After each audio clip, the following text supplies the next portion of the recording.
we'll just go with this. You might just warn me that my drive is full or something. Thank you for joining us this evening, the fourth and final session for our Queer Conversations. And today we are talking about ethics, and specifically sexual ethics. It's a topic that we haven't addressed for a while in FCC, and to our detriment maybe, or our silence might give people certain impressions.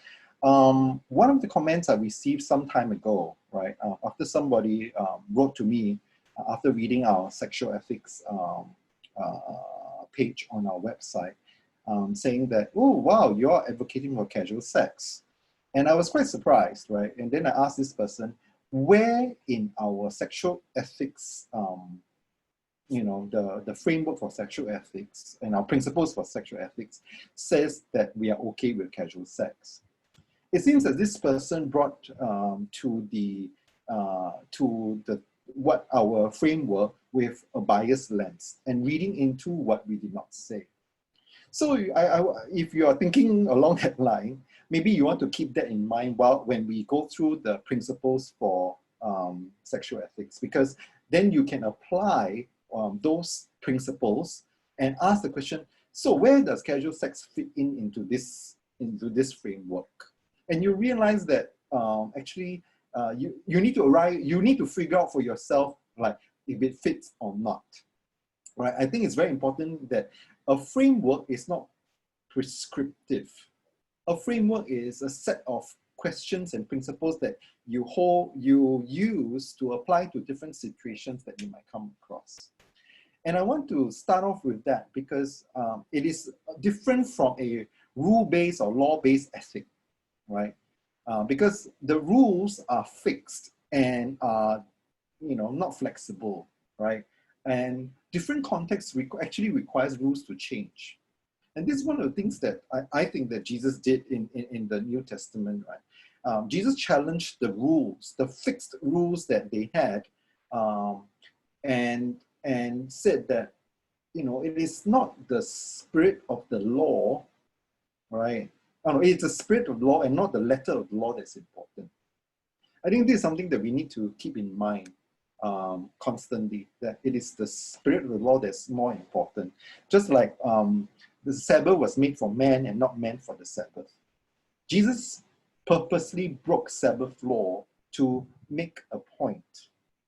That there are times that there's a higher law, and the higher law that we think that it is found in the heart of the gospel, and actually the heart of the Bible, is love and justice. And they are not separate but connected, right? And love thy neighbor, love God with all your heart, mind, soul, and strength. These are the things that form the foundation of any ethics, not just sexual in nature. And so at the heart of what we are trying to do here is form a framework that is centered around love and justice.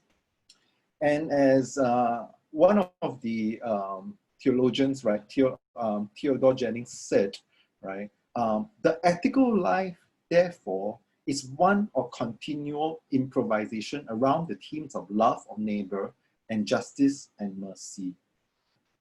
Ethics is about constantly applying it, and it's not a set of rules. It's constantly applying it, asking questions of, is this action just? Is this action loving? Is this action ethical? It's continually improvising. And he says, the reason why people sometimes prefer rule books is that they suppose that if they follow the rules, they can avoid guilt, or they won't have to make decisions, or they won't mess up. But ethics require responsible freedom. Decisions are never pre-programmed by a set of rules. Rules don't save us from the unintended consequences of our actions, nor do they prevent us from doing real harm to ourselves or others, including the harm done by judging or condemning others whose ways are different from our own. Embarking upon a life of responsible freedom means constant improvisation, constant invention of ways to be responsive to the others we encounter in the context we encounter them. So it's not about a fixed set of rules, it's about constantly figuring out what's the right thing to do. And in one situation, what might be the right thing to do is actually the wrong thing to do in another situation. And that's what ethics is about, right? I think a good framework ethics allows us to adapt to the situation, and that is important. You know, but we also need to know, this is not like people will start accusing us of being, what's the word, relative, right? It's not about relative. We are anchored in certain values. What are the values we're anchored in? We're anchored in justice and love, right? From these two values that we think that is the center of the gospel and what is God calling us to do, then we use it to construct the framework. So it's not relative. It is anchored in these two values. But these, in each situation, you know, the context requires, the context that calls us to act justly or act lovingly might change, all right? And then we adapt for that. And the reality is that, yes, we will make mistakes. I have made mistakes, some actions that I have regretted, right? So we might do things that we will later regret. But that happens whether we follow a set of rules or we have a framework. But the framework means that we actually take responsibility and hold ourselves accountable to when we mess up, right? It's not to say that, oh, I follow the rule and then it end up this way. Then that is like assigning blame to someone else. But rather, when we have a framework, we actually take responsibility for our actions, and that's really scary. That's frightening for a lot of people, and that's why they rather have a rule book, right? And we hope that when we make mistakes, people will still forgive us, welcome us in spite of our mistakes, and not hide from ourselves or hide from them, because we are not perfect. In life, we are learning as we go, learning as we live, learning how to love, right? And we'll always be struggling against our own fears and ignorance. And that's the reality. And I think that that's something that we need to grow. And I sometimes struggle with how today, right, a lot of times people dig up your past. And, you know, if you're on social media, like some of the folks might have said something, you know, 5 years ago and commented something on Facebook, and someone screenshots it and shares it around, right? And say that, you know, see, this person is racist, sexist, or whatever, right? Or homophobic. And then and we go after this person. But I think that there is a space for us to forgive, because we are people, we are human beings constantly growing and changing, and hopefully growing and changing and heading towards being more Christ-like, being more in the likeness of God, in that kind of growth. And I hope that that's the, it's not an excuse that excuse for mistakes or making mistakes, but I think that there is also grace. And that's something that we need to keep in mind as we grow. One of the ways or traps that we fall into when we talk about sexual ethics is to focus narrowly on specific sex acts or particular kind of relationships, but not see the bigger picture, right? And they're always everything that we are is always in relation and found in a certain context. So relationships with heterosexual relationships are always set in a context that's often dominated by the patriarchal system that we live in. It's always, you know, there's always the masculine domination of women found anywhere. And the people we meet, as well as ourselves, are always set within the context of sexism, racism, classism, ageism, and other oppressive structures. So they're all interconnected. And when we talk about sexual ethics, it's not outside of these domains, and we need to be cognizant about it, right? So, a progressive Christian framework appreciates how justice, as communally secured respect and care for persons and the earth, is foundational to good loving. A just society and a just church will foster the moral freedom of persons without distinction to love and be loved, and responsibly express their desire for intimate respectful connection. We dehumanize people by over-sexualizing them or desexualizing them. Because sexuality is an essential part of our human being. Yeah. So we also cannot confuse sexual mores with and genuine morals, right? Sexual mores are the conventional patterns of the day. And whereas genuine morals actually come from critically reflective ethical insight. You have to be reflective to figure out. Give me a second. I seem to be getting notifications. This. Yeah. So, yeah.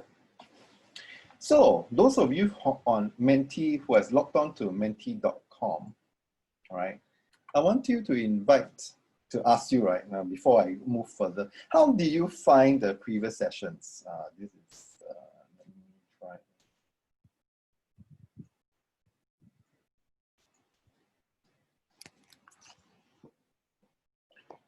Can I share?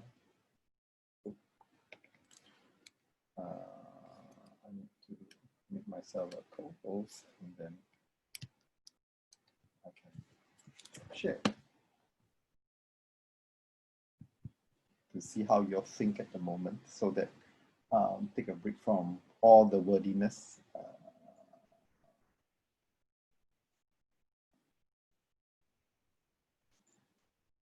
This is actually menti.com. As you type in words, you know, you'll be unclear. Okay, raw, pretty, NA, a bit foreign. Okay, hope that we can help make things a bit clearer and less foreign. Although I have to say that that's how my mind works, right? I'll need you to have some questions, okay, more visuals. Yeah, I'm not a very good visual presenter or lecturer. Yeah, I'm more a textual person. Yeah. Thank you for typing in stuff in Menti. Yeah.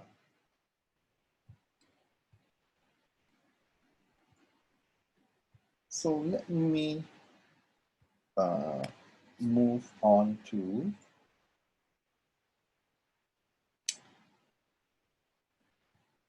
one of the interesting thing that I came across was actually from Karen Armstrong, and I think some of you might have read her books. She's a historian. She was a Catholic nun. She was a nun and then she left the order. She said, for most of its history, Christianity has had a more negative view of heterosexual love than almost any other major faith. And Christianity has placed the celibate life and the pure and the innocent as highest on the hierarchy of social and spiritual pyramid. And this is what she has observed. And I think that's very true. But that comes from a certain place. Christianity has been quite sex negative for a long while. Its suspicions or its policing of sexuality has, you know, been part of its history in some ways. But I think that in today's time, right, what we want to do, we want to find new ways or helpful ways today for us. And one of the interesting points of change in recent years is back in 1991, the Presbyterian Church in the USA, right, came up with this document called Keeping Body and Soul Together: Sexuality, Spirituality, and Social Justice. And it is a document that really charts forth the PCUSA's move towards being affirming of LGBTQ people. But it started off with this document in 1991. And it has 5 values that it started off to name that we should hold up. The first value is honor the goodness of bodies and sexuality. and which is, our sexuality is the capacity to receive pleasure and comfort, the power of intimacy to build mutual respect and well-being. 2 is gratitude for diversities of age, gender, sexual orientation, etc. 3 is a special concern for sexually abused, exploited, and violated. And accountability, not only to our partners, but also in terms of the well-being of the whole community. And the 5th value is actually to learn from the marginalized. And from there, they embark on the journey of moving towards being affirming, right? And so we need to start thinking about these values and how they interact with our lives in some way. I think that I need to first preface by saying that my starting point may be different from other people, and this is I'm going to name it, you might disagree with it. I want to start from the point that an act in and of itself is not ethical or unethical. So sex in itself is not good or bad, but rather when we use our framework on it, then we can figure out whether it's good or bad. Nothing is inherently good or bad from the get-go. That's my starting point, right? I hope that you get what I'm trying to say, what my point is. So we don't say something is bad without any justification. Let me move to the next slide, right?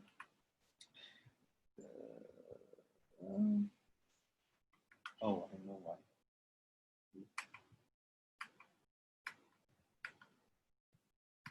Oops. So what is the starting point of constructing a framework of sexual ethics? So let me move back to share and share from.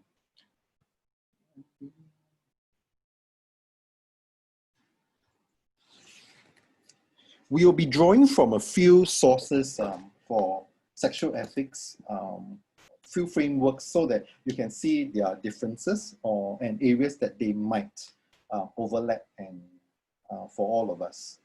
So this one is from Dignity USA. Dignity USA is a Catholic LGBT group, I think formed for a very long time. And they came up with these 7 values. You can Google search their Dignity USA sexual ethics, and I think you can come up with a full document. But I'm summarizing this, right, so that you'll know. They have 7 values for sexual ethics. 1 is self-liberating. 2 is other-enriching. 3 is honest, faithful, socially responsible, life-serving, and joyous. I'm going to go through each of them because I think that the way that we need to understand what does self-liberating mean. Does it mean anything also can? And then you can connect what it means by self-liberating.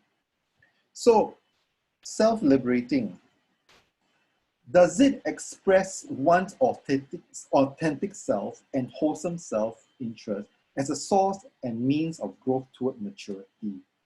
Or does it enslave the self with bonds of compulsion and selfishness?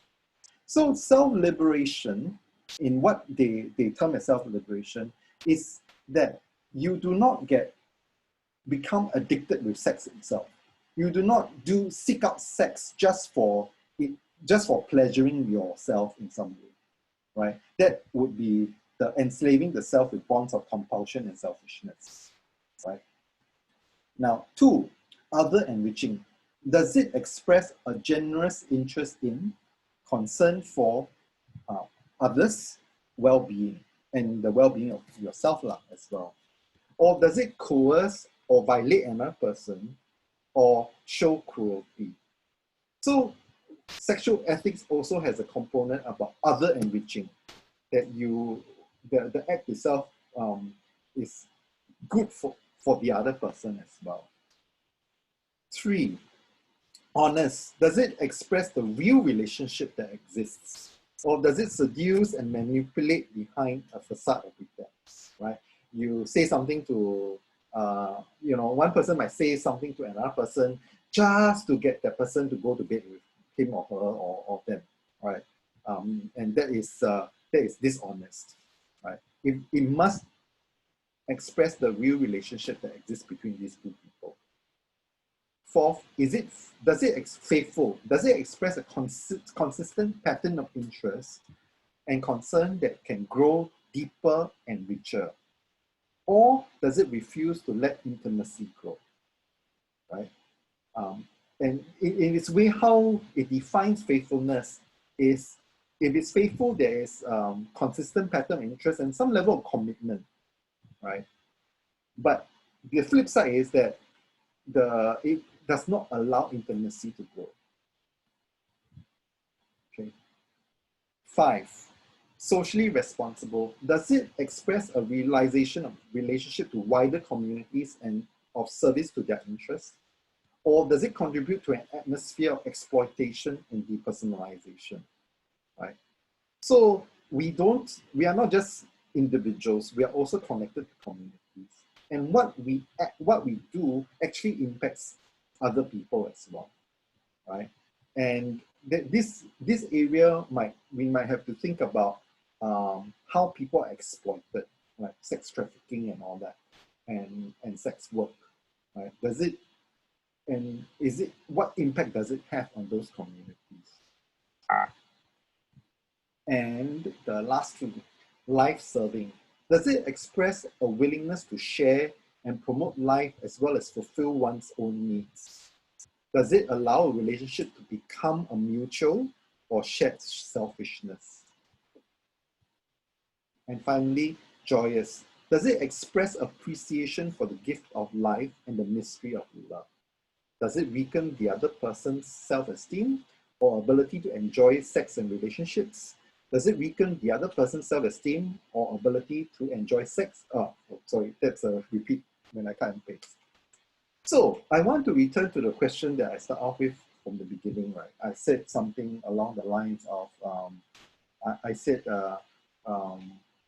someone was saying that we support casual sex. So let's just use this casual sex example and look at and use it on the view it through the this 7 values, right? And ask questions through. I think that would be more helpful to figure out, right? What if using these values doesn't match up or live up to these values, right? So in a casual sex, is it self-liberating, right? Does it express one's authentic and wholesome self as a source and means of growth towards maturity? Or does it enslave the self with bonds of compulsion and selfishness? And I think that it can be both. And it's not just black and white, right? And if someone is constantly on Grindr and looking for hookups and all that, then it becomes compulsion. You know, every opportunity there is, they will log in to look for a hookup or opportunities to hook up. And it actually becomes enslaving. You actually become enslaved by it, right? But there are people who do not get enslaved by it. So the question is for ourselves to determine, am I trapped into this bond of compulsion and selfishness, right? 1. 2, does it express generous interest in the other person's well-being when you have a casual hookup? I don't know. The person who's engaging in the casual hookup need to answer this question. And think of, there was a person who said, oh, I had a casual hookup with someone, right? And you know, I really feel like I care for this person, I love this person and all that. And then I actually asked this person a question. I was like, what's the name of this person? And he realized that he did not know this person's question. It was an anonymous hookup. And what I felt at the moment was that this person was trying to justify, right, and say that, oh, I actually care for this person or love this person, but actually don't know, but actually it's a self-deception. However, I must say that even in an anonymous hookup, it can be possible that there is care, concern for the other person's well-being. That is, I think that it's not black and white, right? it really, we have to really apply these values and answer the questions ourselves and hold ourselves accountable to these values in some way. Honest, well, casual, in a casual club, does it express the real relationship exists? Do people really know what it is that, honest about what is happening? Or is it seduction, manipulation, or you give that person the impression that you're wanting to go on and to serious about relationship, but actually you're not. You just want to hook up. That's an important question to ask ourselves. And the faithful, does it express a consistent pattern of interest? It's a good question, because often anonymous hookups is a refusal to let intimacy go. It is an unwillingness to be vulnerable. So we engage in these hookups because we are running away from intimacy, or we are afraid of intimacy. And that's a question we need to ask, right? Because hookups don't, the idea is that it doesn't develop into a relationship. If you are talking about casual sex and all that. And this applies to all genders and all orientations. I'm not just specifically talking about gay men. How does it express a realization of relationship to wider communities, right? How does it impact the community in some way? Sometimes what our actions is more than just impacting the individuals involved. It has a larger impact on the people around us, right? What if you hook up with your friend's partner, right? That impacts that relationship as well. And that's something to think about. Right?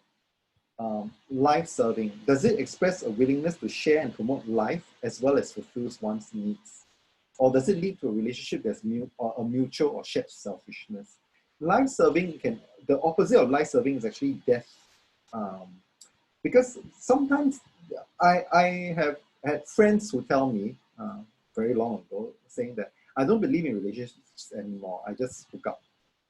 And that's the kind of death that I see, that we have been so desensitized to relationships, or we are so desensitized to it all, that it actually, these casual hookups actually lead to the death of a part of us in some way, right? And is it joyous? Does it express appreciation for the gift of life? Or does it weaken the other person's self-esteem or ability to enjoy sex or relationships? And this is the thing that we need to think about, because casual sex actually leads us to be desensitized to intimacy, because it's a substitute for intimacy in some ways. And I think that that's something that we need to, it actually, because of a lot of sex, then it actually prevents us from it actually becomes, we want more and more and more, something like a kind of addiction in some ways. And so that's not very helpful, right? So this is trying to use Dignity USA 7 values. I brought it up because I thought that it was one of the good starting points. All right, thanks Clarissa for sharing the link. The main one I actually want to talk about is actually Margaret Farley's book, Just Love. And it's about a framework for Christian sexual ethics. Margaret Farley is the Professor Emeritus from Yale Divinity School. She taught Christian ethics for more than 40 years. She's also a Catholic nun. And that's a very surprising fact for many people. When the book first came out, it won an award for, let me see the award. It's the Grawemeyer Award, and because it's a groundbreaking work for on this topic of sexual ethics. But because it got an award and it got some attention, a lot of it became the textbook for sexual ethics for many seminaries and many places as well. And the Catholic Church actually came down very hard onto the book and actually banned the book. And the sales of the book went through the roof. You know, if you want any, you know, this is the principle, the Streisand effect, right? When you want to ban something, you actually give it more attention.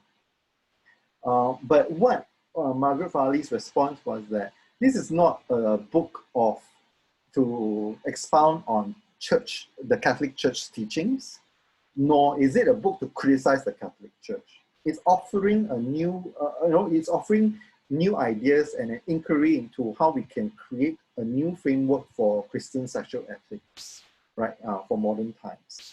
Of course, they censure her, but I think that she's a reputable scholar and 40 years of teaching ethics, that's quite something. So she has 7 norms for sexual justice, right? And the first is do no unjust harm.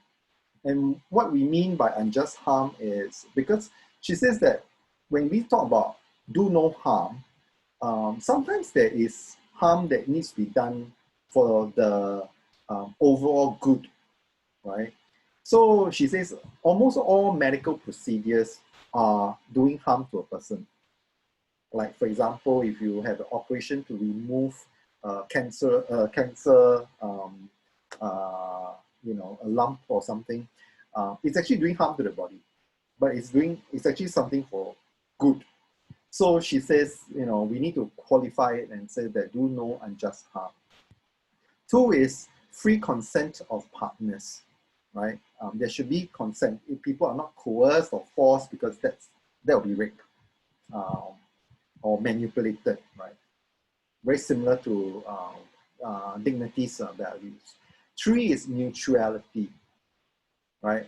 It should be both mutual. It's both giving and receiving, pleasure, love, comfort, intimacy. 4 is equality, right? That you try to be balanced in the relationship for 2 people. 5 is commitment. 6 is fruitfulness, that this act, right, produces not just children. Fruitfulness doesn't just imply procreation, but also fruitfulness in the relationship. It builds up the person. It builds up self-esteem. It builds up self-worth. Because sometimes sex can make someone feel empty or what's the other word? Or less worthy, right?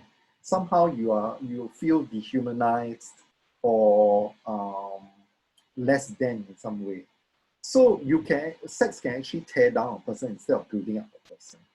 And we need to be conscious of that. And last, and interestingly, they have a social justice.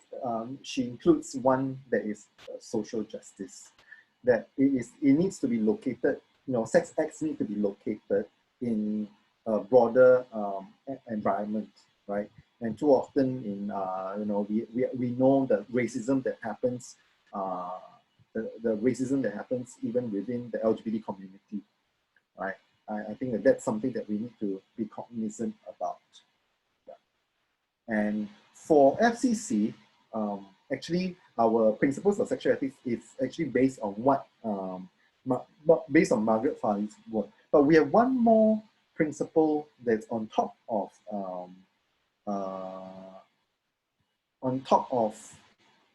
her 7 principles. The last principle is actually be redemptive and liberating.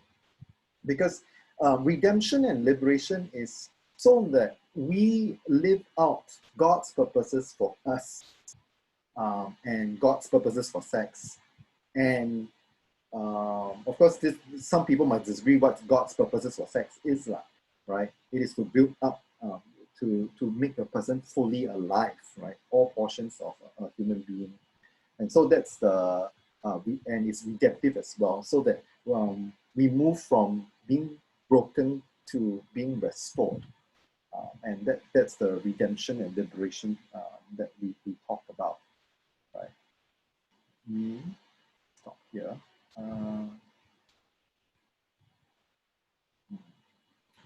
So in the meantime, you can key in some of the questions, right, into the thing, and then I will address that. Let me go back to my slides, right. A lot of people, some folks ask me for the notes from the previous session, and I have to say that today I don't have really notes per se, but several years ago, Pauline and myself were invited by the National Council of Churches of India to write chapters for the book Theological Reader on Human Sexuality and Gender Diversity, Envisioning Inclusivity. And my chapter was actually on sexual ethics. And if you are interested, right, and you enjoy reading academic stuff, I don't think many of you are. You can I can send you a copy of that. Not the book.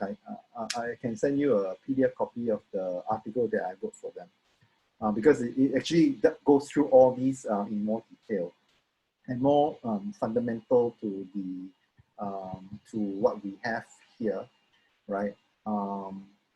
Yeah. So let me take a look at questions if anyone has questions. The first question is, I will not share the screen because I'm flipping between here and there.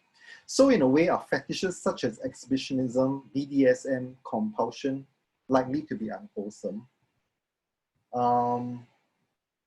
We need to ask that question from the perspective of the values, and also what is the source of it, right?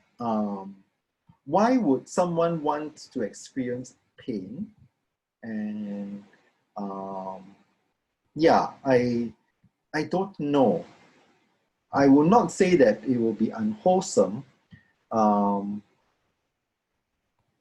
because it's reading from my context, okay? So in my context, it's like when you're BDSM, right, you have someone who is being dominated. And that is in itself an unequal relationship. But to the person who's engaging in BDSM, the one who is the M, right, might say that actually I'm the one with the most power. Because in their engagement, right, I don't know how many of you know BDSM. The concept is that they have a safe word, right, like watermelon. When the safe word is uttered, it means that all activity will stop because it has crossed a boundary, or it will reach a point where the person is uncomfortable or not willing to submit any further, right? So they actually have a safe word, which limits the boundary in some way. So the person might say that they actually have the most power in that act or in that relationship in some ways. Is it life-giving? Is it, well, one of the things that I would think straight away is that it can be harmful, right? Especially when it's inflicting pain on somebody, right? Harmful to the body. So, but what I would say is when we have a framework, the framework is for us to determine for ourselves how we operate and how we wrestle with these contexts. So for me, I would say that, for me, BDSM is harmful to me. For my own situation, I would think that it will be, I don't think that, I think it's violating my dignity in some way, right? When being dominated, you're humiliated and all that, right? I think taking that in idea. But to someone who is, and someone from a different context might actually see it very differently. So I think that it's important for, someone might think that, it's stretching their limits in some way. So I would want to repeat again that the ethics always is about for us to reflect on ourselves. Why so people want to police other people? The question is, why are you policing what other people are engaging in? Right? I would say, Exhibitionism, on the other hand, right, is one that who is the one being exposed to, right? So like a flasher, right? And I mean, someone running around who gets pleasure in exposing themselves to strangers, right, is actually doing harm, because the person who is being flashed at is actually not consenting. The very basis of that is already wrong, right? But of course, some people who have this fetish of exhibitionism, is the risk of being caught that drives them. They don't want to be caught. They don't want to be seen, but they want to. They like the thrill of being on that edge, right? So I think that's a difference that I'll make here, right? But then again, you are taking the risk to being exposed to people. Then there are person who you're exposed to accidentally, or you took the risk and then you got exposed to that. You exposed to that person. That person is still not consenting. There's still harm done, right? So that's my answer for that. What does a consistent pattern of interest and concern that can grow deeper and richer? I will give you an example, and I was thinking about this for a while, right? We often have very negative view of sex work, right? And it seems that often we judge, and we go like, but often we only judge the sex worker and not the patron. Our society is very weird. It's the sex worker is the one being negatively viewed, but people don't realize that you need two hands to clap. Just like the adulteress who was brought to Jesus. Where's the adulterer? Why always the one who has power and resources is the one who is excluded from the story? I think that, for example, if someone, like let's say a patron of a certain sex worker, always goes back to that sex worker, because they build a relationship. And the relationship is not just a patron, a client and the sex worker, but also care and concern for the well-being of that person, right? I think that would be a consistent pattern of interest and concern that can go deeper and richer. Not that they will get married and all that, but in that situation, it would be this person really cares for the client, really actually cares for the sex worker. That could be a situation that's the reverse, this client just pay money and that's it, and one pleasure, and humiliates and violates the sex worker just because I paid for it, right? Of course, there are different ones. But I think that consistent pattern of interest and concern that can go deeper and richer is the ability to commit and to deepen the relationship. And there needs to, and love and care for that person.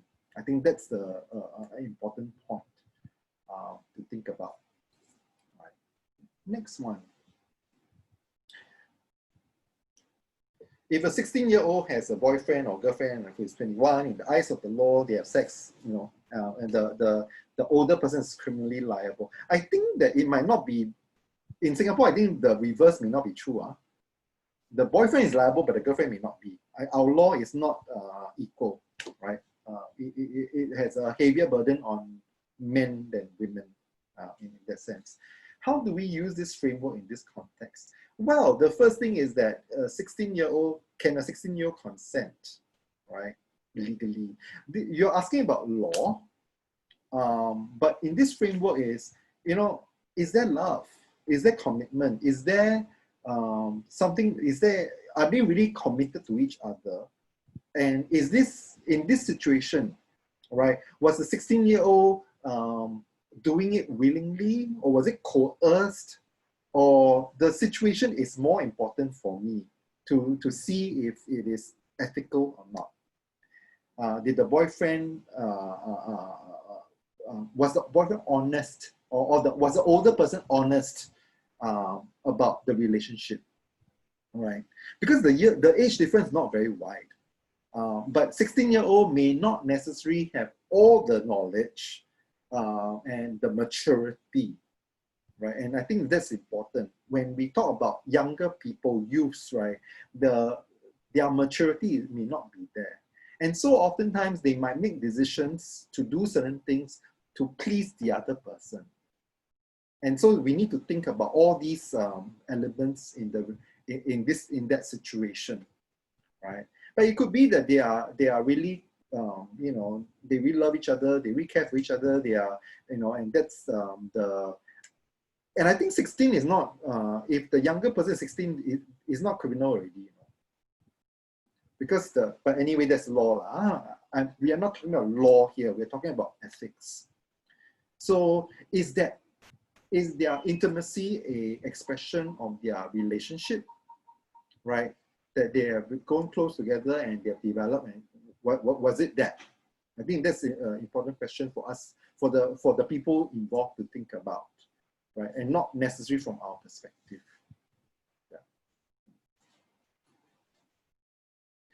In respecting variety and individuality, there are groups advocating adult-child sex. How do we draw the line?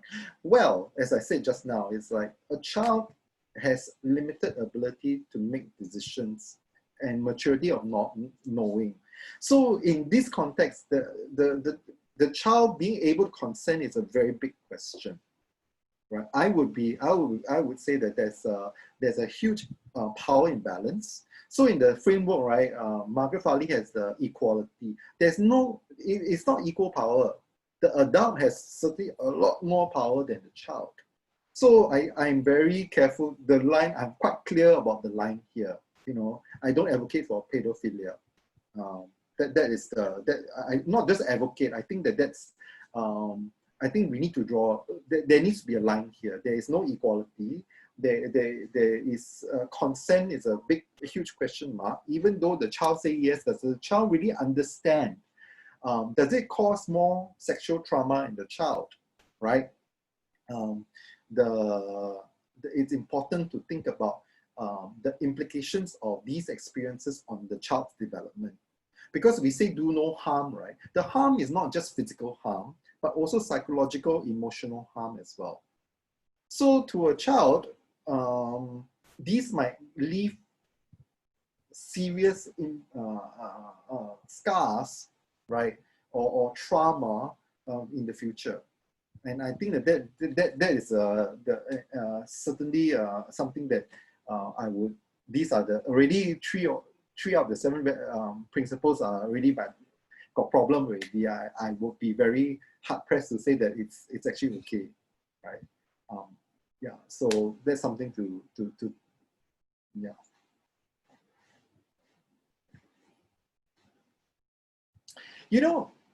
Do they have scriptural base? I agree with the Dignities USA 7 values in principle, but do they have scriptural basis to support these values? I'll say that a lot of the current sexual ethics in the church has no scriptural basis. Because a lot of times they say sexual immorality. Sexual immorality in what, from where? From the definition of that time, right? From what circumstance, what are they thinking about? And one of the books that I highly recommend is this book by William Countryman, Dirt, Greed, and Sex. And one important point to make about dirt, greed, and sex is that, oh, I don't have the notes. Okay. Is this, because the idea, the basis for the conventional framework of sexual ethics that we get, right, in the New Testament, right, actually comes from the idea of purity and pollution. And so these are where purity and pollution and private sexual property, right? So that's why it's dirt and greed. Because adultery and all this is actually about someone else's property, right? And that's where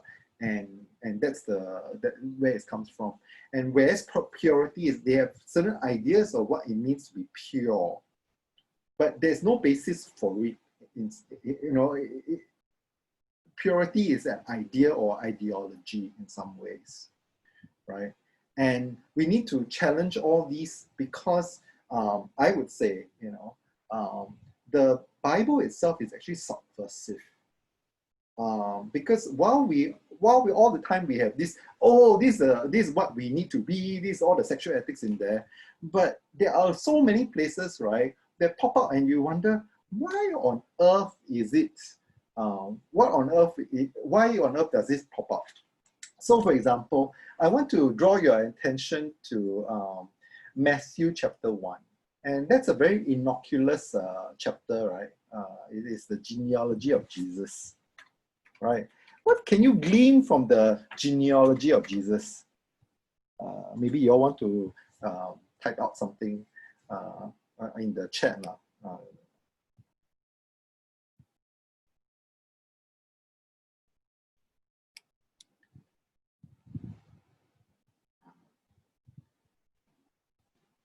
So this is the genealogy of Jesus, the Messiah, the son of David, the son of Abraham. Abraham was the father of Isaac, Isaac the father of Jacob, Jacob the father of Judah and his brothers, Judah the father of Perez and Zerah, whose mother was Tamar, Perez the father of Hezron, Hezron the father of Ram, Ram the father of Aminadab, Aminadab the father of Nashon, Nashon the father of Salmon, Salmon the father of Boaz, whose mother was Rahab, Boaz the father of Obed, whose mother was Ruth, Obed the father of Jesse, and Jesse the father of King David.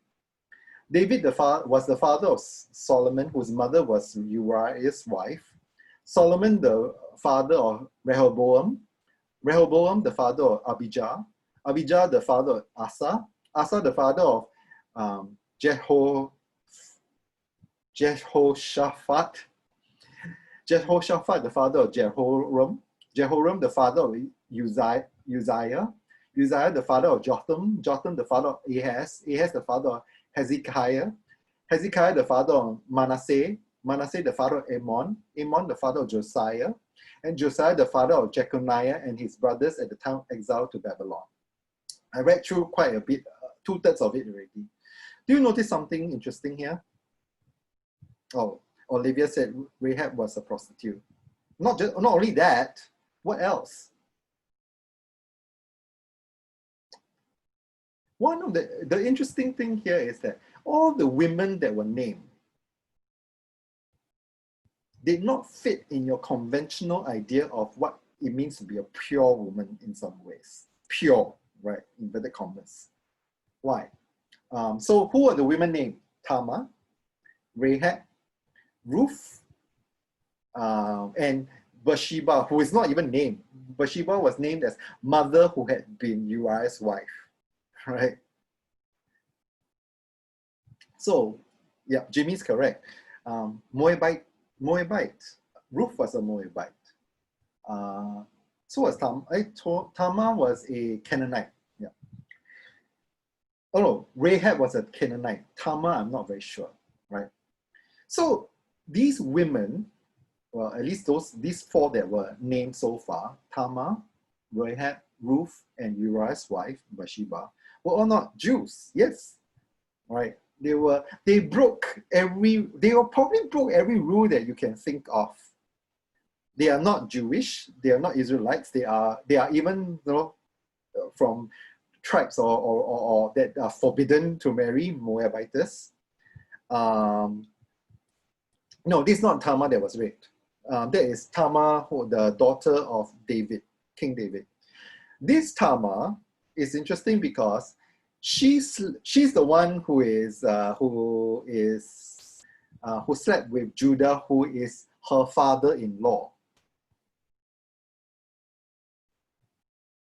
Yeah, Tamar is the daughter-in-law of Judah. So the son is both the grandson and son at the same time, because this is the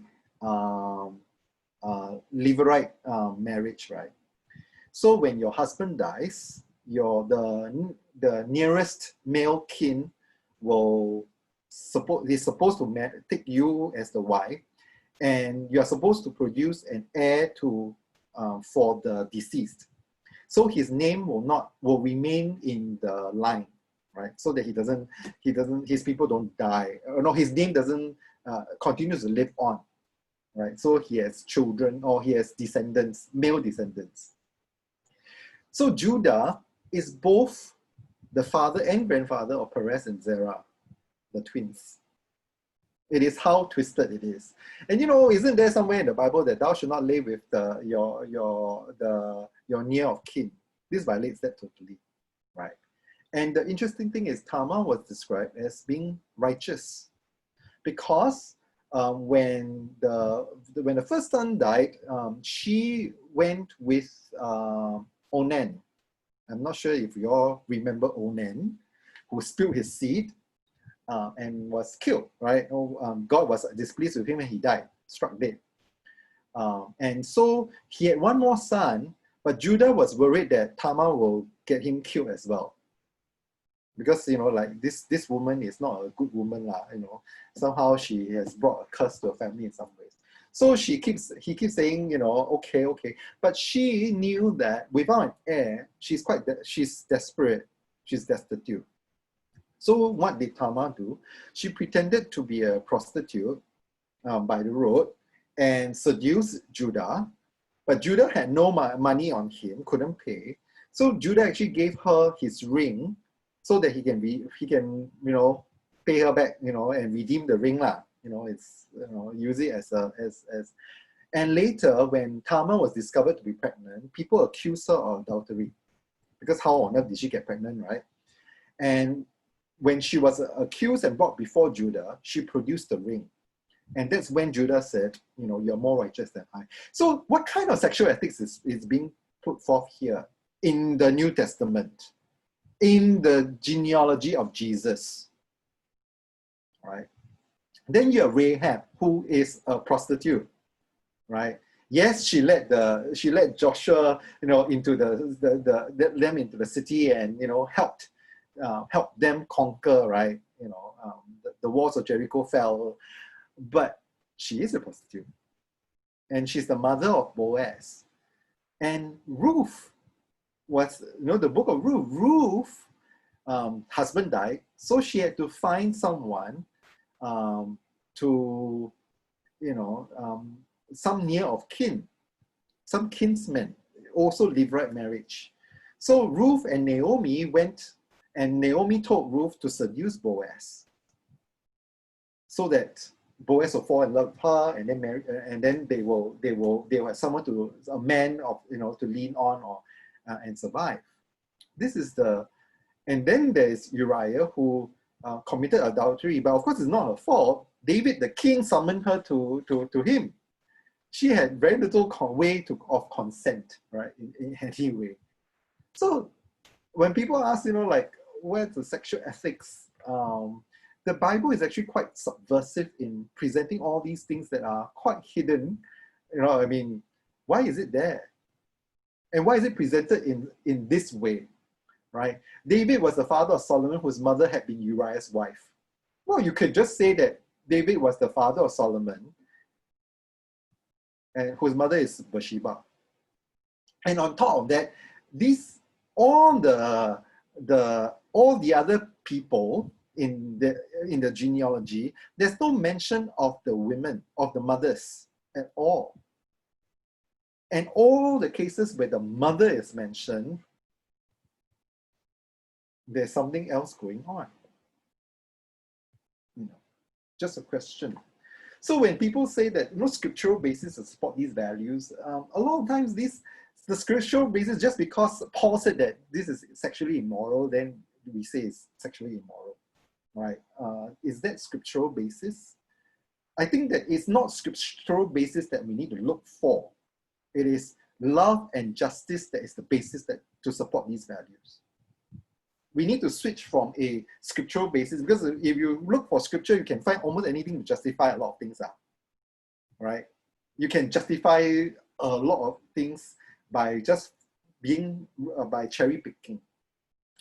But the basis at the core of it all is love and justice. So when our framework, whether it is Dignity USA's values and principles, or Margaret Farley's principles, or FCC's principles, whatever that we are using to look at it, we need to anchor it on, you know, we need to have a basis. And the basis, at least for that I've come across, whether it's Dignity or Margaret Farley's work, is justice and love. Yeah.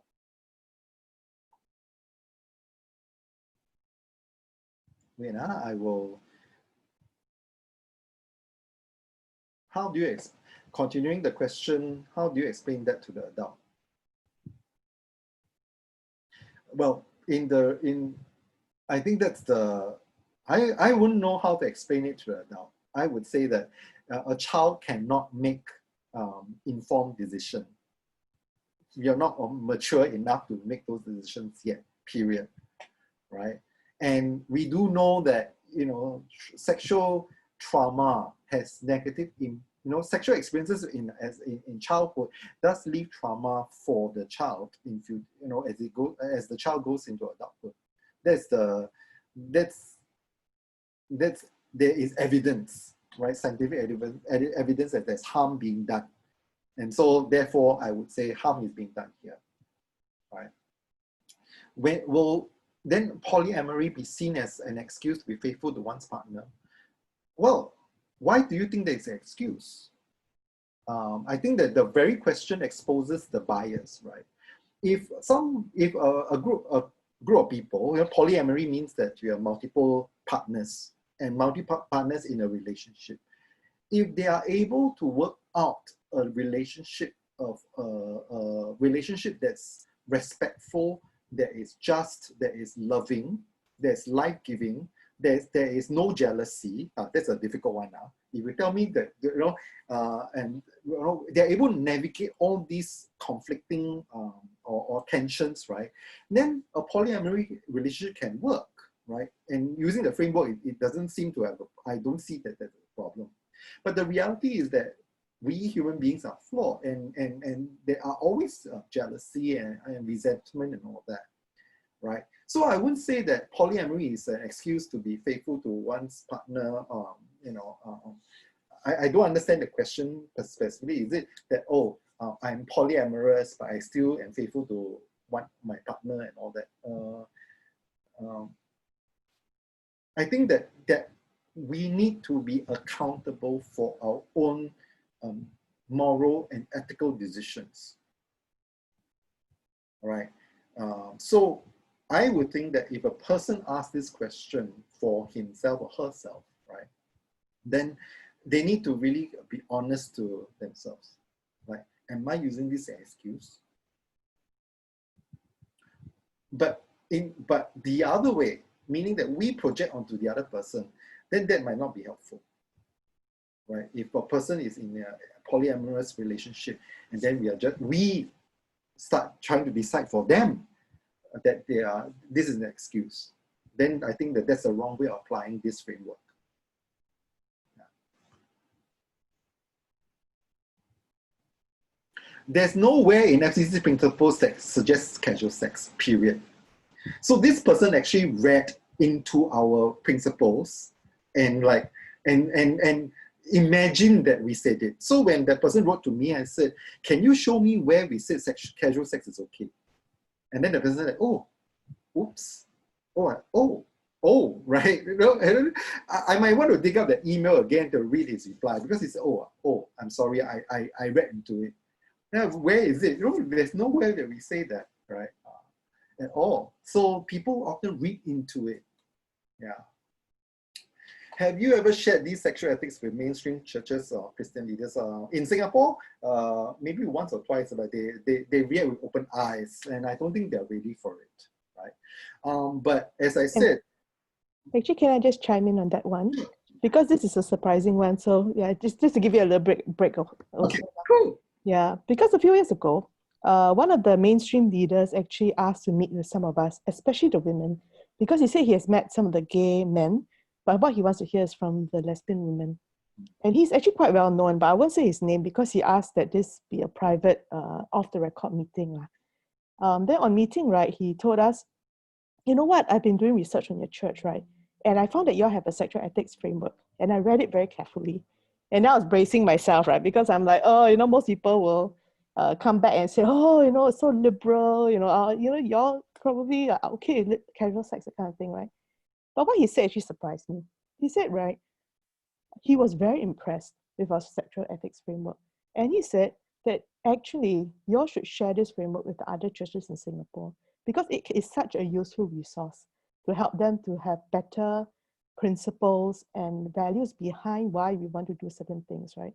So actually what he said was very shocking in a good way. But I thought, I should put it there because it was surprising. He will be considered very conservative, and even today he'll write about things regards LGBTQ things. But interesting that he said that. What I often say to them is that having this framework is even more difficult than having a set of rules, because we need to work out with fear and trembling for ourselves every single time, right? And we need to hold ourselves accountable. We need to own our actions, because love and justice are higher, are more difficult to achieve than just following rule. And following rule, the thing about us human beings that we always know how to work around rules. You say like that can what, but like that, no, then I do differently lah. But I'm not doing A, but doing B. We are very good at skirting rules, right? And so we need to be very conscious that I think a framework of sexual ethics need to be a set of guiding principles and questions that we ask ourselves. Yeah.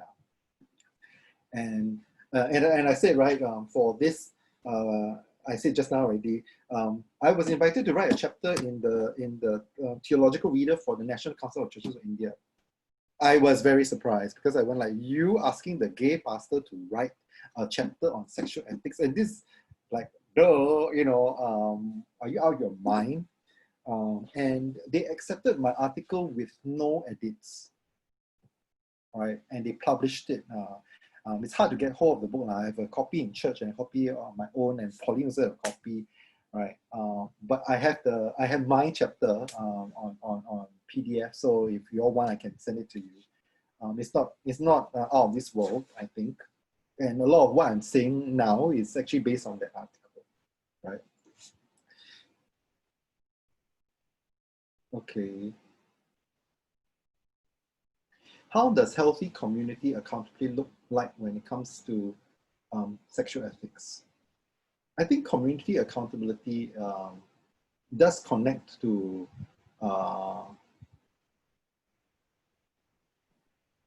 healthy community accountability. I'm thinking, because a lot of these are very abstract, right? One is perhaps recognizing boundaries, right? Whether it is boundaries of physical boundaries or relational boundaries. So, for example, we need to be, I would just say generalize, right? Like as a gay man, I'm very touchy. We like the heart, we like all that. But there is I think that there are boundaries we need to also respect, because not all people are touchy-feely. That's one. And sometimes this touch might be unwanted. Right. So healthy community accountability means that we need to know and make clear these boundaries. Right. There was one occasion that someone pinched the cheeks of another person in church. Right. Just like you do it to a child. And the thing is, the person who was being pinched was not a child. Right. Was someone maybe about 30 years old, around there. And I was outraged. Right. Because I was not very happy with that. It is really crosses certain boundaries. Right? You do not do that to another person. Even a child, I will not pinch the cheeks of a child. Right? I think that there needs to be some respect and boundary when it comes to that. The other one is relational boundaries, right? And we need to be very clear about that, because like sometimes when we get close to someone, and this person has a partner, we need to know when the line, there is a line that we do not cross. Because intimacy is not just physical. Sexual ethics is not just about sex. Sexual ethics is also about the relationship as well.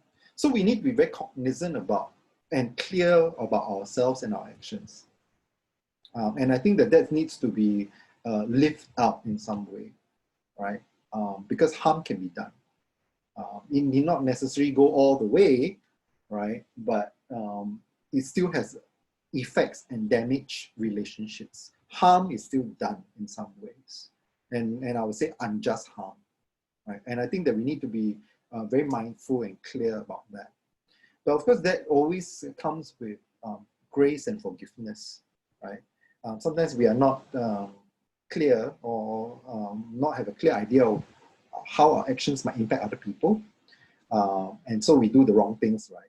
And then when we are called out, then we need to have that, the community needs to give this person grace and the space forgiveness, but this person also need to realize and repent. I think this is the very core to our Christian faith, right? Repentance, transformation, forgiveness, right? And I think that needs to come as a whole, not sexual ethics that also translates into relational ethics as well. And I think we need to talk about that. All right. What are the implications of Onan being struck dead for splitting God's his seed? Every time this is told, right, they are saying that this was the verse of Onan splitting his seed, so therefore masturbation is sinful, and that is so far from the truth. Okay, because people just read it at face value without understanding the context of the story. The context was that Onan was supposed to have sex with Tamar, because Tamar, they need to produce a son, an heir for the dead brother, right? But Onan did spill his seed because he did not want to impregnate his sister-in-law Tamar. Why? Why is because if Tamar does produce a son, that will be the brother's son, not his, even though it is biologically his. And his father's estate, right, will be split with this son as well. If the brother dies with no heir, the estate of the father, Judah, will be only split between him and the younger brother. That is why God is pissed off. This Onan is selfish and does not want the brother's name to continue on, right? Because he did not want to share the estate. You need to think about it in that way, because it's not written in the text. But that is the question is, why on earth does Onan don't want to impregnate the sister-in-law? Because of that, yeah.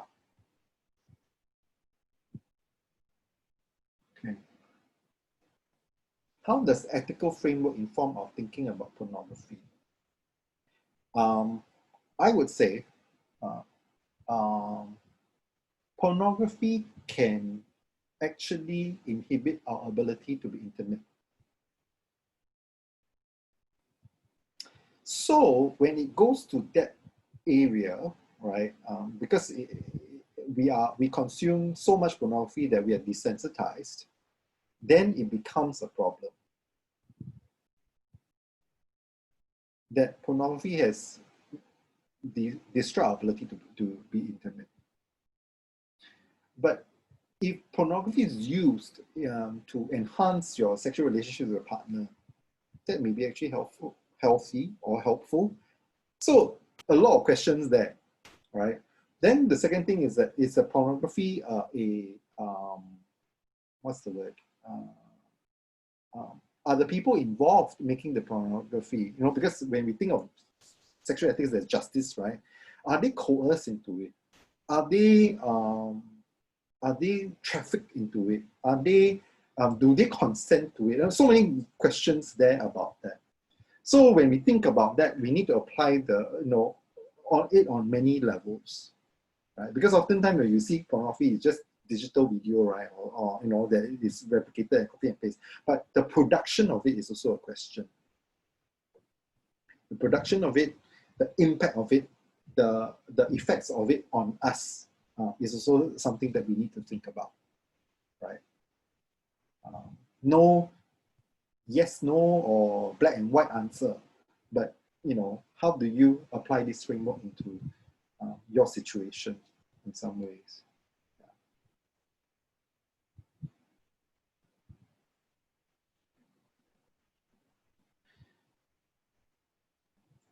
going back to purity, property. So oftentimes, and this part of sexual ethics is about, the conventional sexual ethic is there's no sex except outside, except within marriage, right?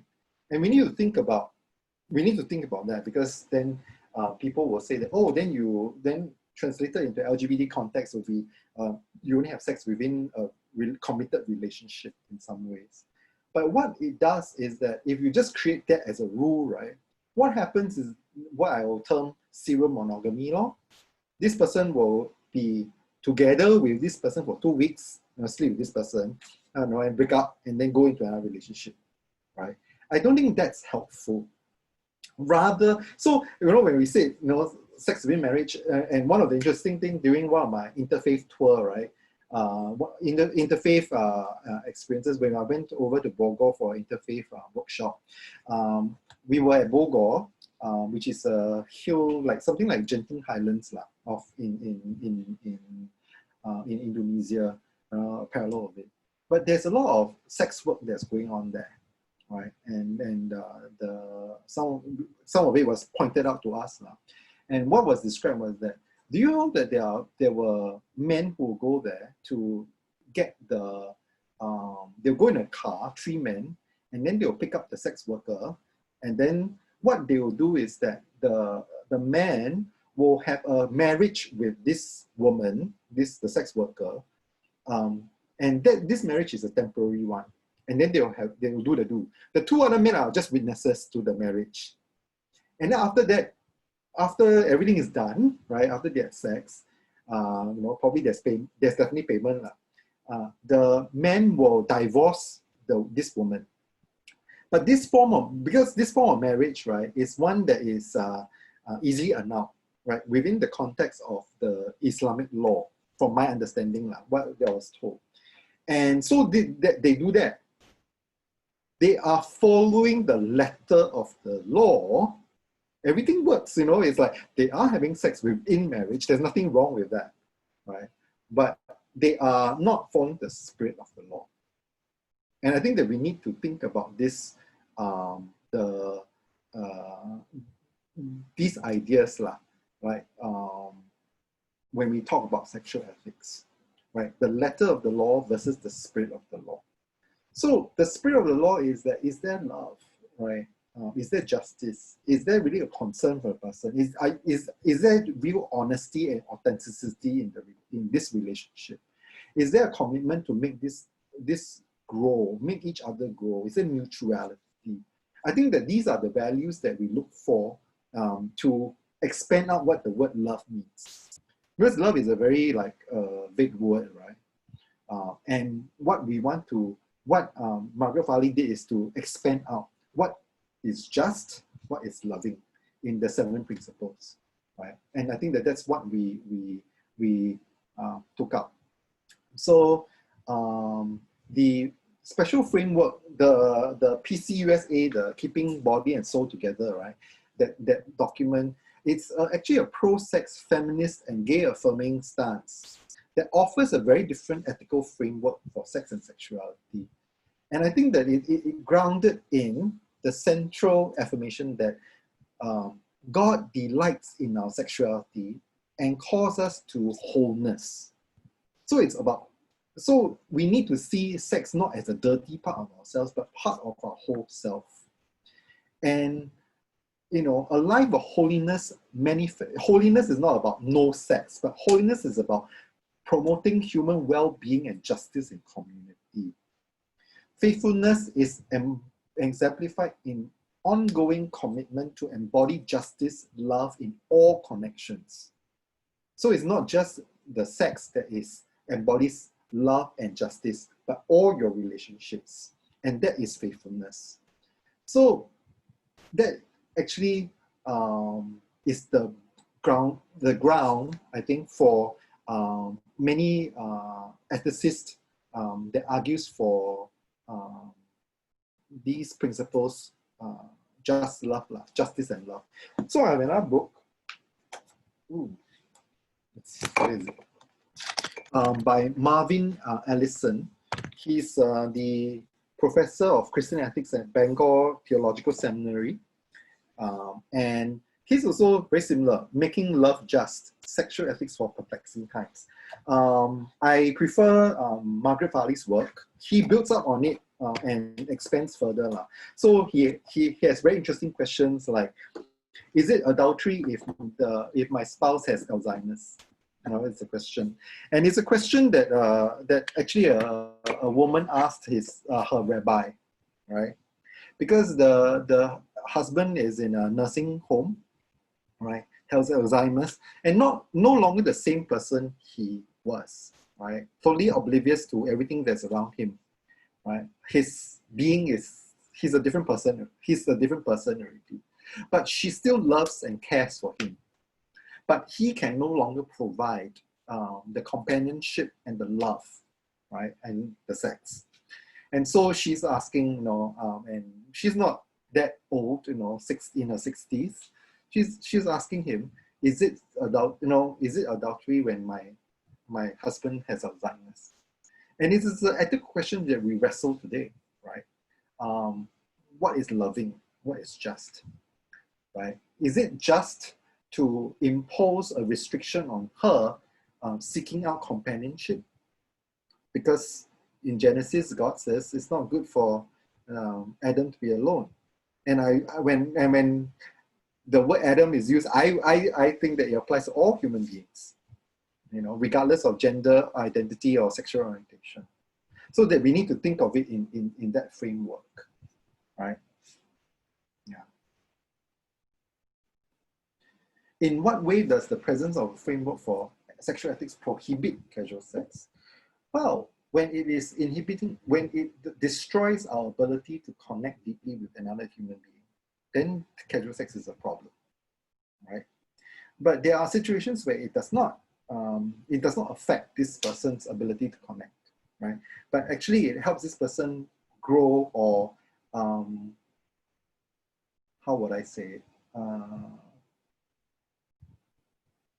That in engaging casual sex, there is an experience of love and being loved.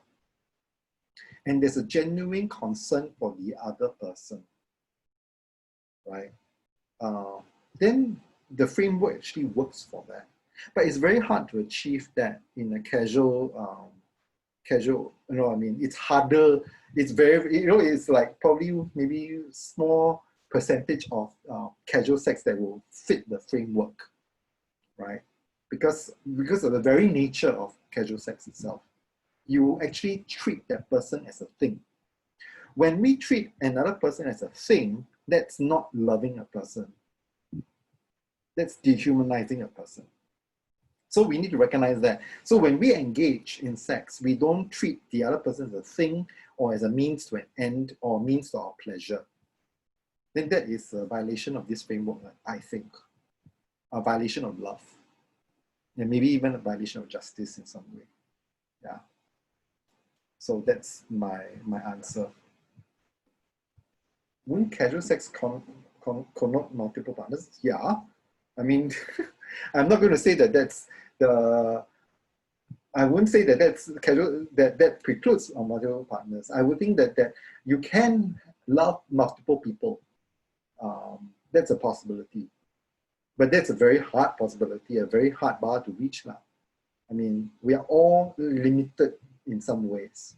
So I think that someone might be able to do it, right?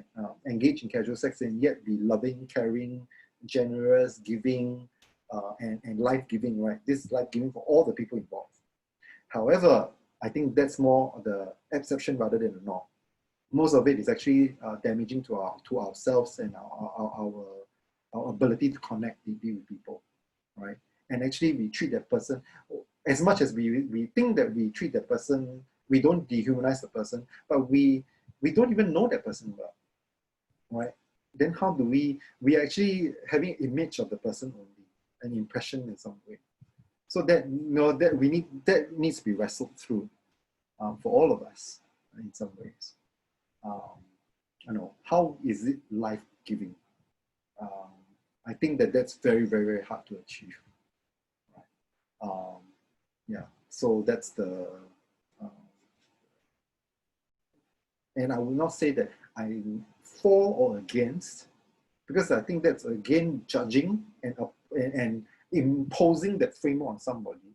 But this framework needs to be internalized and kept, and you make the decisions for yourself and you own your decision.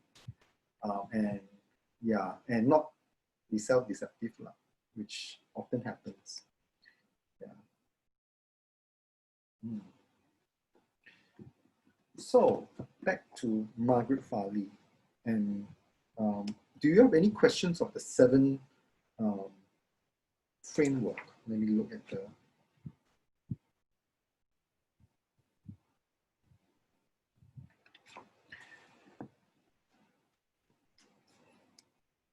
Let me see. Hold on, we have some folks.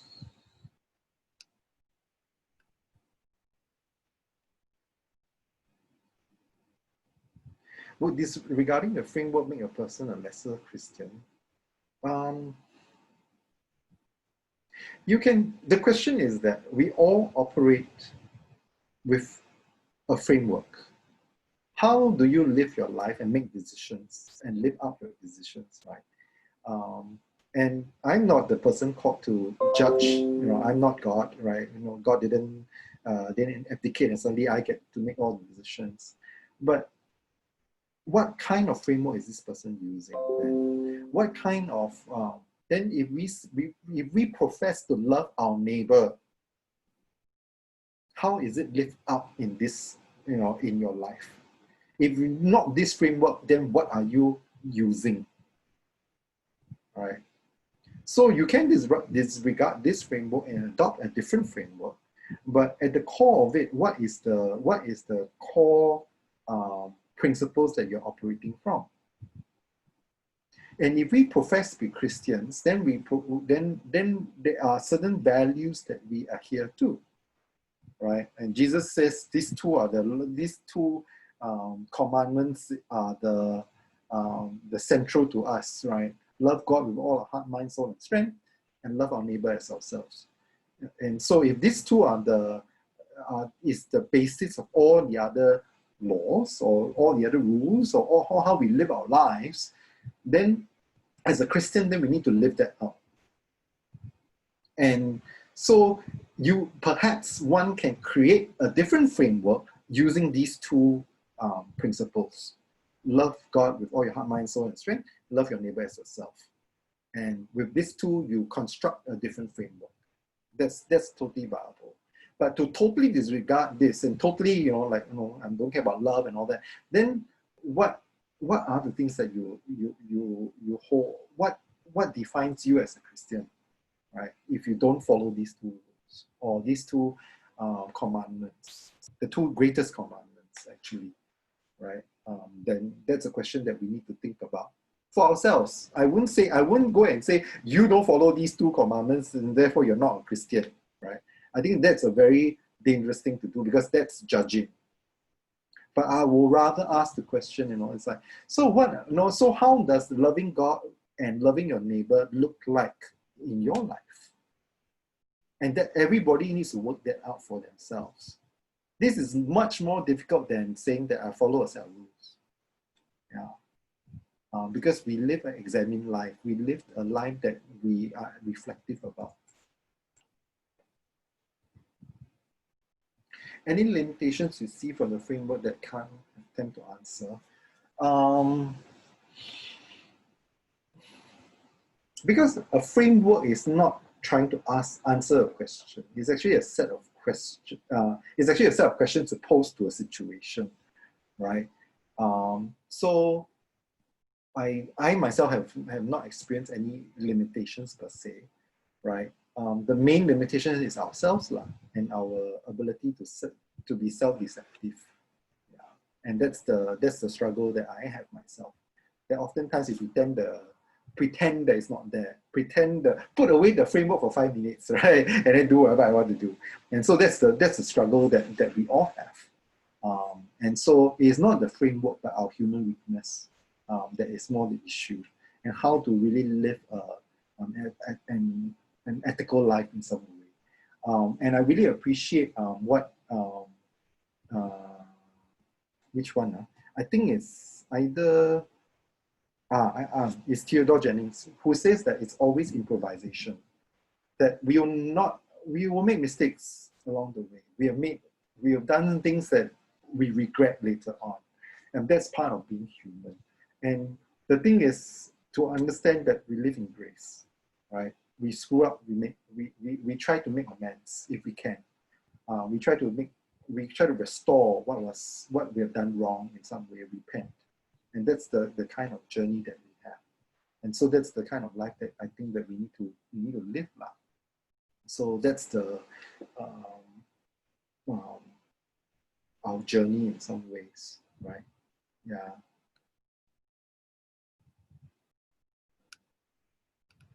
Yeah.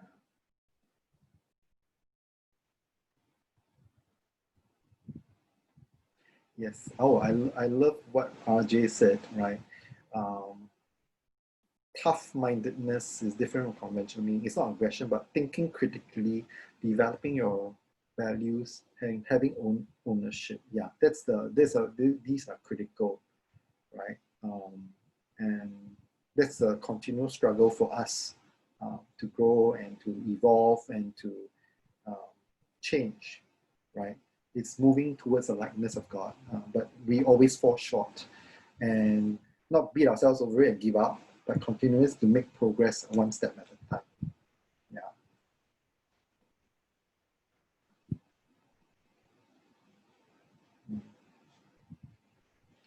No more questions. Let me see my slides. I actually have the question about Ruth and Boaz, Tamar and Judah, and David and Bathsheba, and looking at the sexual ethics that exists, right?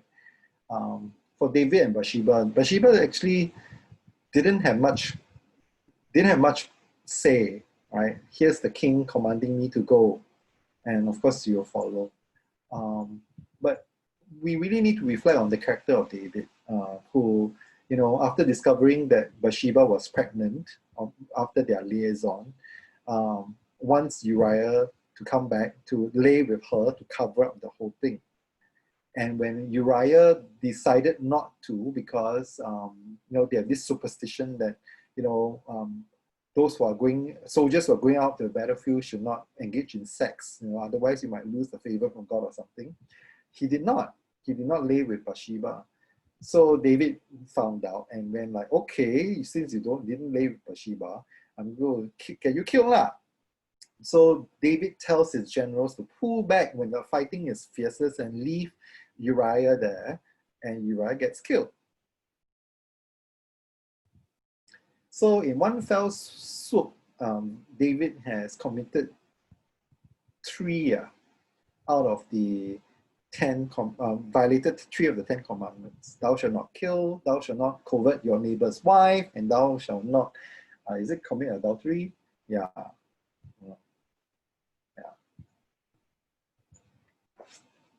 But how does it apply to us today, right? So what about relationships? What are the boundaries, right? And I think someone asked me before about open relationships, and no one asked, so I'm surprised. In the Q&A, so I'll just pose the question myself, right? What about open relationships? I think that there's a possibility that open relationships reach a point where they become so open that there's no relationship at all, right? And it's actually very hard to sustain an open relationship that is loving, that meets all the principles in some way. That when you do it, right, when you meet up with someone who is not your partner and engage in sex, that it does not harm your partner. I think very few of us have that. I don't know lah. I would say that for me, it will be very hard to say that it does not affect me, right?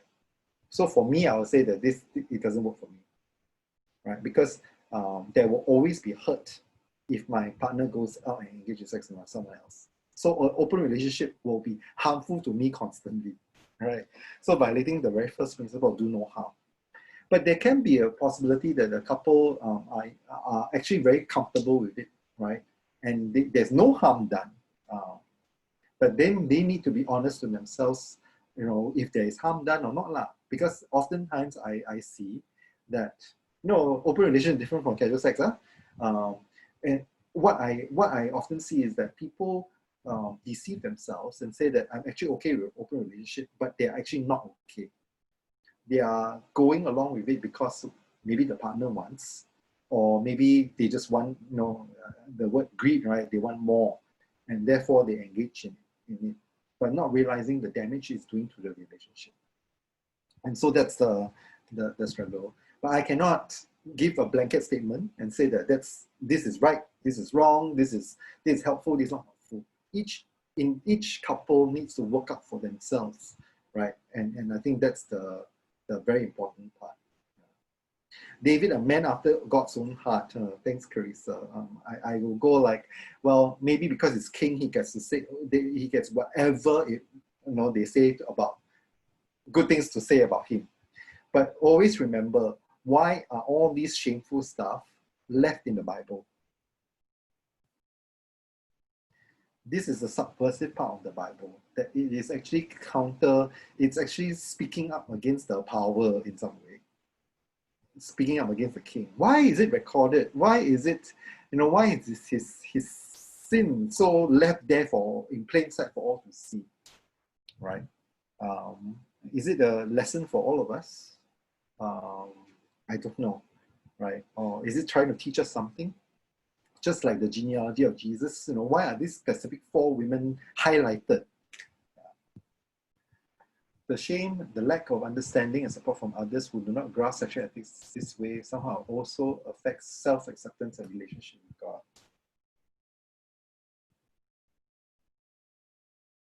I'm trying to figure out what this statement is trying to say, right? So if I would think that this person is saying that, if you are in a community who don't share the same understanding and this sexual ethic framework will affect their self-acceptance and their relationship with God. I think that's true. If you are in a very homophobic church, then that will be a struggle, right? However, we also need to think about it in the FCC context. It's not that we don't support, it's not that if someone does not use this framework would be, I think there was a previous question, right, about is a person who don't use this framework still a Christian, right? I think the very important part is about not judging, right? About, it's not up to us to condemn. When the adulteress, when all the people left, right, Jesus asked the adulteress, is there anyone left to condemn you?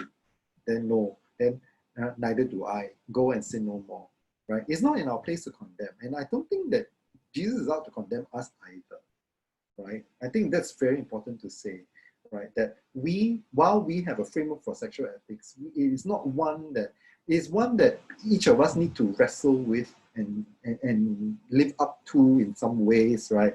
And to figure out how it works for ourselves. It's very important to own it ourselves, right? And it's not one that we pick out and we go, hey, Jimmy, you don't fit in, principle number 3 or number 4. There's no equality. You don't use that framework to project on the other people. That's like, doing what other people are doing, right? The self-righteous ones. And you know what? In Romans 1, what Paul is condemning is the self-righteousness of the people. Chapter 2, he opens up with what? So you who condemn them, you too commit those sins, right? He's saying that self-righteousness. Our job is not to be self-righteous and use this framework and go and look at other people and go you violate all this. But rather it's used for ourselves. So in a community that is not judging, it will create the space of support for all of us who are wrestling with with this framework, with how to live our lives. I think that part is important. Right? If we are constantly using this framework to judge other people, even FCC is not a safe space for people. Even we will affect people's self-acceptance and relationship with God. Only Jimmy's video is on. I only see him nodding. But I hope that all of you agree, have this understanding. If we start applying all these things and pointing out to people, we end up being self-righteous, and we actually disrupt the people's relationship with God in some way. Right? That's not to say that we don't call out wrongdoing, that we abide by, we just keep quiet, right? When there is wrongdoing, we call out, but it is not out of shame, right?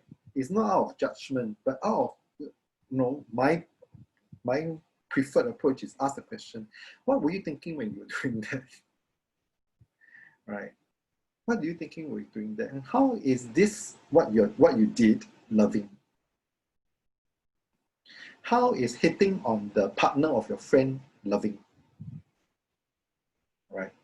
It's not, people, the person hearing it might hear the question as judging. But my question is genuine.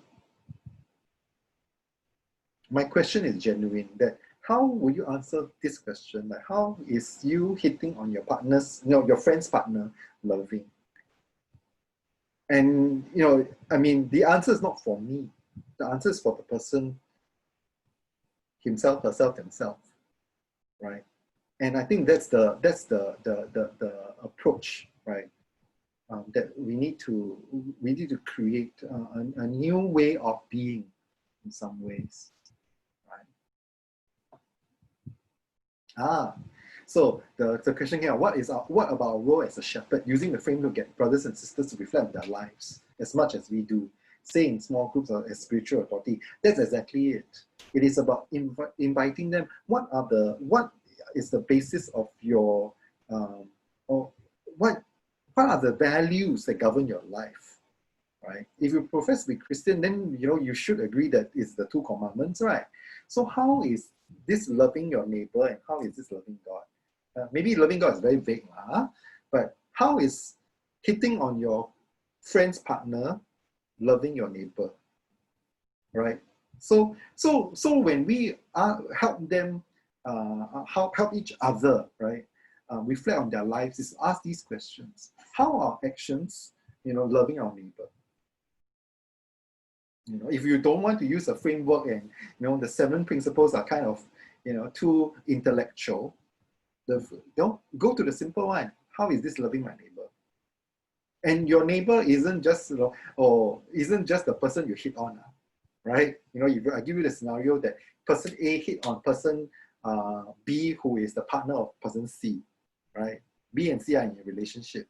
Then there is certain, then the question is that, how is this loving your neighbor? Loving your neighbor is not just, loving person B, it's also loving person C. And that's important to think about, right?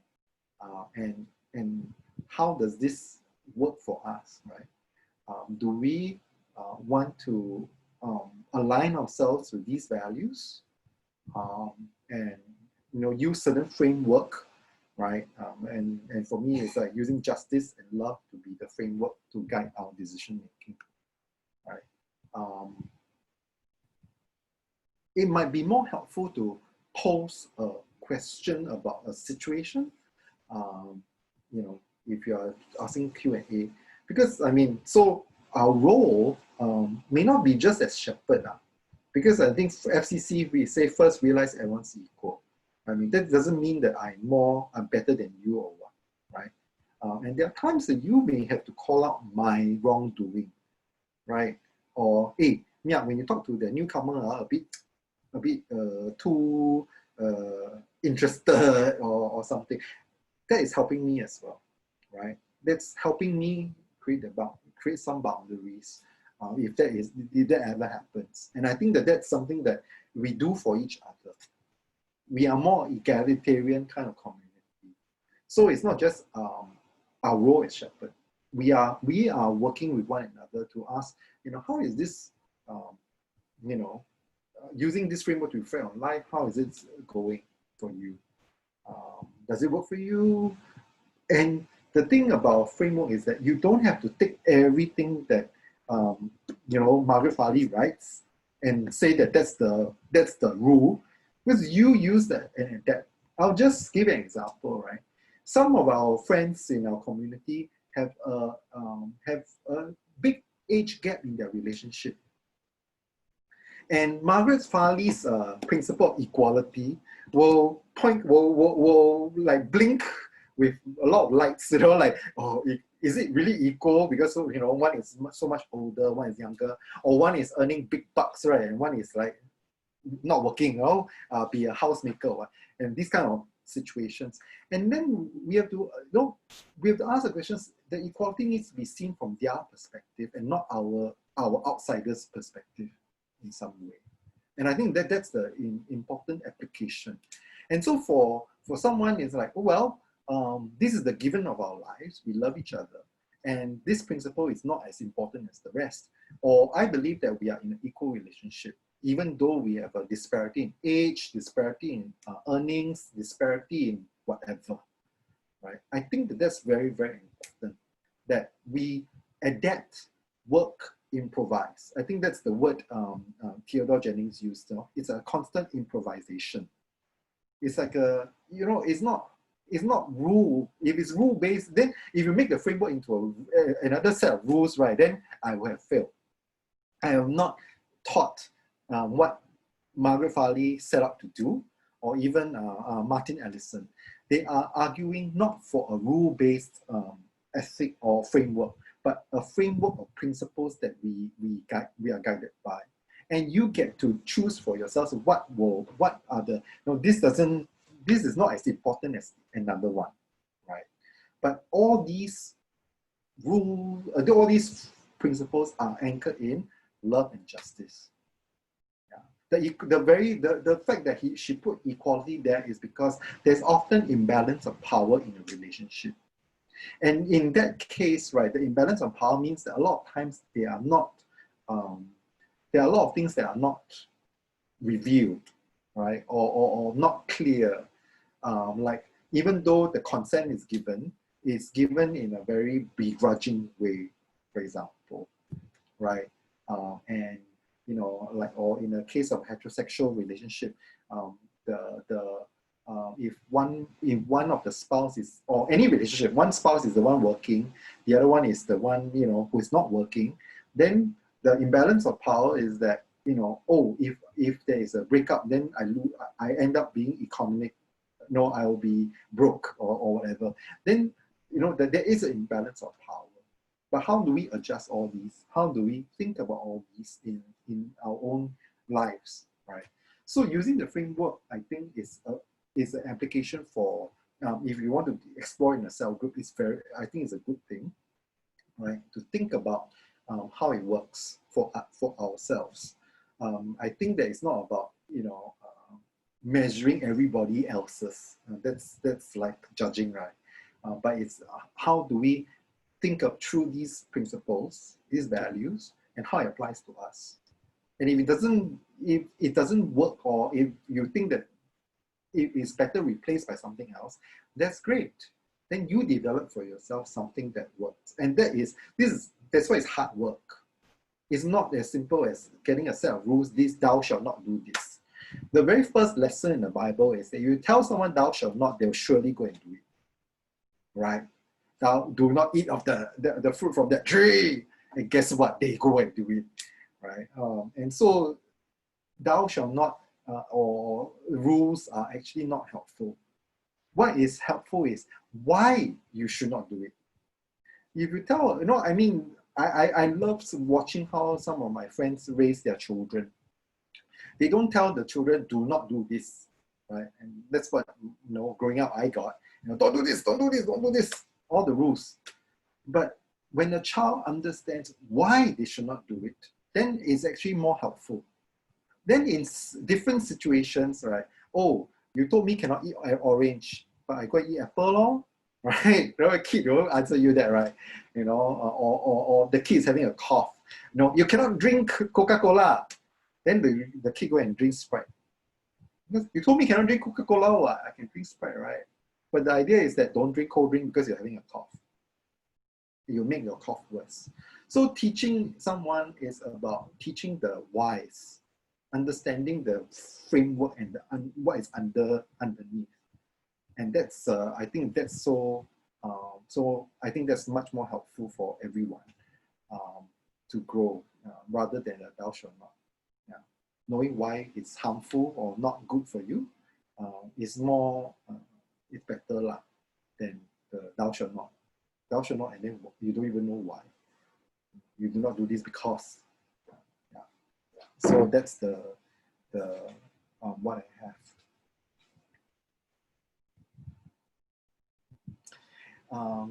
Someone posted, it's fascinating that God chose to give humans rules initially rather than explain why back then in the OT. If you read Genesis, right, God was very experimental, right? God didn't, if you read at least Yahweh, didn't have a really fixed plan. Not good for Adam to be alone, so I go and create the animals. Doesn't work. Okay, maybe I'll put him to sleep and then create Eve, right? Doesn't seem to have a very clear idea of what to do in some ways, right? The story doesn't seem to have got there as a clear idea, at least for the Yahweh, right? The Elohim is quite different. So, and I think we need to understand also when we were a child, we think like a child. Right? That's what Paul said. But I'm now an adult, no longer a child. So I grow out of those things. And humanity has also grown out of those things in the past. In the past, women were seen less than men. No, we have grown out of that. We have changed. Oh, of course, I'm not going to go back and say, oh, all these people are so misogynistic and sexist and everything. That was the framework back then, right? But that is not how we want to live right now. And I think that humanity has grown in its understanding, in its intelligence, probably, hopefully. And I think that we need to reach a point where we go away from the rules, but know the spirit of the law. And that's what Jesus is trying to do, right? Guess what? The Pharisees and the Sadducees were all about the rules. They were arguing about the rules, right? And what did Jesus do? Purposely break the rules and show them that there are times that the rules are, there's something higher than the rules. And that is not to say that he said it, I'm not here to abolish the law, but to fulfill it. And my understanding of fulfilling the law is that we need to remember that it is the spirit of the law that's important, right? What is the spirit of the law? And that's the lesson that, and that's why Jesus broke the Sabbath law. You're blindly following the Sabbath law without understanding what the Sabbath law is meant for, right? And then you mix these injunctions that you even say that, you even try to fault Jesus for healing on the Sabbath. What's wrong with you, right? What's wrong with these Pharisees? Because they're so legalistic. Yeah, that's the word. Right? Peter likes the word. Peter always brings up the word. So legalistic. We need to break away from the legalistic point to reach the point, to understand the why. I think that's how I see it. Right. I didn't think that God chose to give human beings rules from the beginning, because I think that at that time they weren't capable of framing all these ethics, thinking of these ways. Right? We stand on shoulders of giants who have thought through a lot of questions about ethics, right and wrong. Right? And back then there wasn't people thinking about things in such frameworks, and we have grown as humanity. I always tell people, we don't realize that some things we take for granted today wasn't wasn't general knowledge back then, right? I think nowadays, one example I give, nowadays we like to draw perspective, right? When you draw a picture, the people further away are smaller, the people closer are bigger, and that's what I think even a 3, 4, 5-year-old will draw, right? We got that understanding, or maybe even primary school, maybe not 5-year-old, I don't know. I mean, I don't have a kid myself, but we don't realize that this perspective only emerged up during the time of the Renaissance. Then they started drawing like that. And once someone started drawing it, everybody caught on the idea, oh wow, perspective. But that is something that, before that, everybody same size one, whether you're far or near or what. You go and look at the paintings, right? And I think that the person who started doing it is I'm trying to remember his name. He painted the mural, the frescoes in the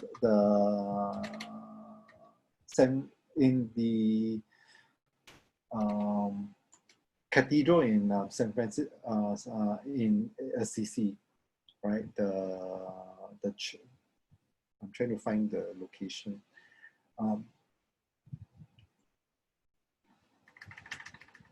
Assisi Cathedral. Yeah, it is in the Assisi Cathedral, and I think that the artist's name is. Nope, I don't have it here. I'm trying to remember. Oh, maybe this is not the one. Anyway, it's one of the famous murals that this artist started painting perspective, and it's from then on that it spread, throughout our consciousness how to draw in perspective. That now that primary school's child will know how to do it, right? But back then the perspective lines and all that wasn't in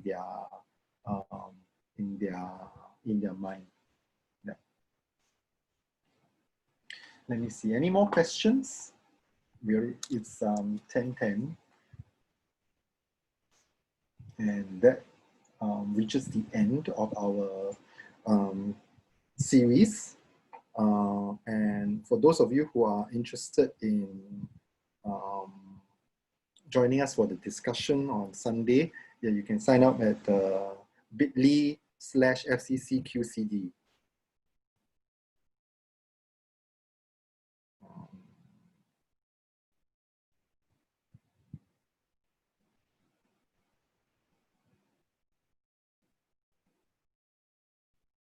Yeah, thank you, Jimmy, for posting this.